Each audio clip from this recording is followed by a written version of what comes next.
Helen opened last Wednesday night at the Sands Hotel, and you'll be there through September 4th. September the 4th. And the Sands is an exceptional hotel. You know the history of the Sands with Mr. Yes. Sinatra and all the great names that have been there. And Helen was telling me about the first time you appeared in Vegas. You got to run that past us. That's interesting. Yeah, I can't remember the exact date, whether it was 68 or 69, but around there. And I opened for Tiny Tim at the Fremont. Tiny Tim. Oh, that's fascinating. I tell you why. I saw Tiny Tim at Caesars when he was first a big star, you know, and I remember that so vividly. I did the same thing with Jose Feliciano. He opened at Caesars when he, you know, became a big star. But I remember seeing this guy in this falsetto voice thinking, what have I done wrong that this guy's doing this? And, you know, must have been different, you know, backing up Tiny Tim at that time. Well, you weren't even backing him up, were you? Or was that when he hit? Was that when he was big? Yes, he was. Well, you know, he was the headline act. So you're the supporting act. And I had never recorded at that time. I had no following it at all. In fact, I was called in at the last moment. The act that was supposed to open for him had fallen out. There was some problem with their visas, or I don't know. And so I kind of filled in at 2 days' notice for that one. Was it anything highlight that time or not, or did you just kind of breeze through it? I just did my job.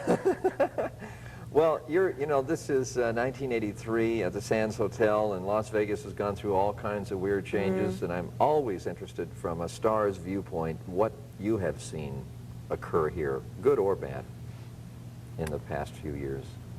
Oh, I've seen a lot of changes in this town. Good or bad? Over the years. Both, I think. Of course, you know, this town has been hit very hard by the economic recession. But I think it will survive. It will change. But I think it will survive. What about the entertainment policy in general? It's really people like yourselves who have made Vegas what it is. You know, let's face it, you know, it started out with star policy, and it's always been that. And it was a place people could go to see the top names in the business. Well, I know myself. I would always say, you know, why don't we go see so-and-so, he's playing at such and such a hotel, and you would come to Vegas for the particular purpose of seeing a show. That was the draw card. But there are a lot of stars who overpriced themselves. There's no question about that. They just got greedy and asked for too much money. And I think a lot of the hotels were right to put their feet down and say, no, we won't pay those kind of prices. Yeah, I've heard that before, and without ever knowing what those prices really were, you know, I've heard $300,000, $350,000 per week with some of the performers, and I guess it's probably true, isn't it? Outrageous, outrageous. I went and saw a particular show that was $350,000 a week, and I did not see $350,000 on that stage. I felt ripped off, and I'm sure a lot of people in the audience did too. And you can only do that to the audience once. They won't come back a second time. You know, I can't tell you how nice that is to hear you say that, because I'm sure other people have felt that, and coming from a major star, that is very nice. And if you having that viewpoint, I have a feeling your show is, they're probably getting their money's worth, because for you to say that, you must think that and feel that, right? I would like to think that. I would like to think, and people have told me that the comments from the audience are that they did get their money's worth, that it was value, and that's important. That is very good. You know something else, Helen? I've seen you a lot on Solid Gold, which we play here on Channel 5. And was that fun times on Solid Gold? Yes, those shows are always Is that fun produced to do. in L.A.? That's done in L.A., yes. That gets a lot of play, that show. But like a lot of music shows, it's done in bits and pieces. You were a week before and right, whatever, right. and somebody else. Yeah. They kind of, when I did the midnight special, you know, people used to say to me, oh, isn't it fun? You must have met this one and that one. And I never met anybody. I would go into the studio, and it would take maybe 15 minutes to do my part. I would stand in front of the camera, and I'd say, and now let's welcome so-and-so. Cut.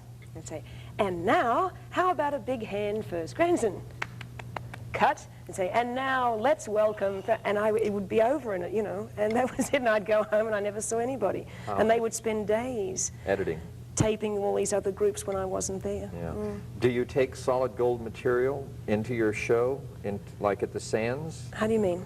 Some of the things you've done on solid gold, or any of the performances you did? Well, we do a lot of the hits, of course. Yeah. You know, when I go to see an artist who has hits, I expect to hear my particular favorites, and I understand that. So there are certain songs I will always have to do. Great. But I like to do new things, and of course I'm working just with a small group. We're not working with an orchestra. I have a rock band and synthesizers, and it's a much more modern sound, and that's fun.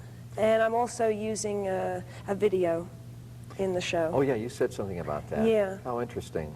I like to hear that. As a backdrop, a video going on in the background? Well, no, there is a point in the show that, you know, a screen comes down, we run the video, and I go off and change costume while it's on. Oh, I see. But it's a very special video because it was made by my daughter, who's a film producer. She's in the video making business. Oh, that's great.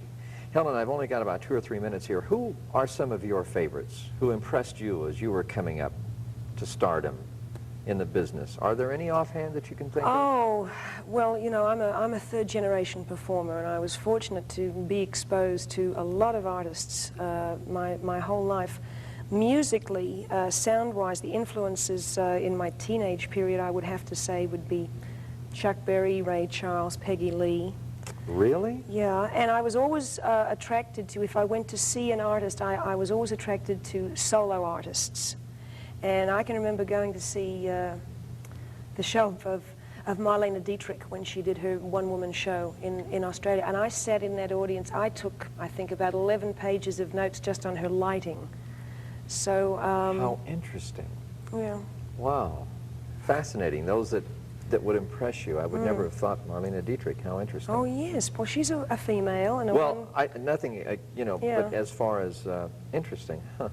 Well, anyway, Helen, I hope your stay here is very pleasant, very successful. I'm sure it is, and you are well treated and taken care of, and we give you the very best of everything, and I hope you come back many, many times because fortunately in a business like mine, I get to meet people such as yourself, and Helen has been so nice and comfortable to be with, and everything you expect and of a great star, but it's really nice having you on the show. Thank you, Dennis. Have a good time in Vegas. All right. And I'll see you over the weekend. I hope I'll be able to see the show. Thanks a lot. Stay with us because we've got Charlie Crunden coming up with the latest report in fish and game throughout Las Vegas and Southern Nevada. We'll be right back.